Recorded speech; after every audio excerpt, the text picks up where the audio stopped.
Community and Rural Development Minister A.T. Mondal yesterday inaugurated the 4th Meghalaya Saras Aajeevika Fair 2023 at Polo Ground, Shillong. The event evoked great response from the artisan community from across the state.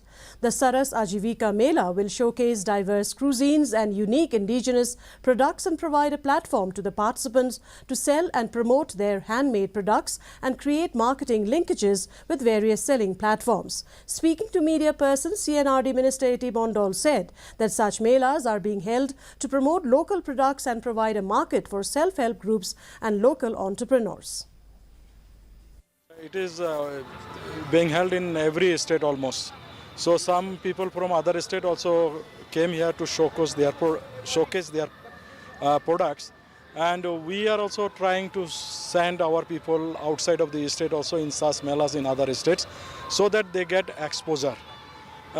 You can see the stalls. They are doing quite well. Some products are very good, presentable and sellable. Only we need to give emphasis to get a link in the market. The enforcement wing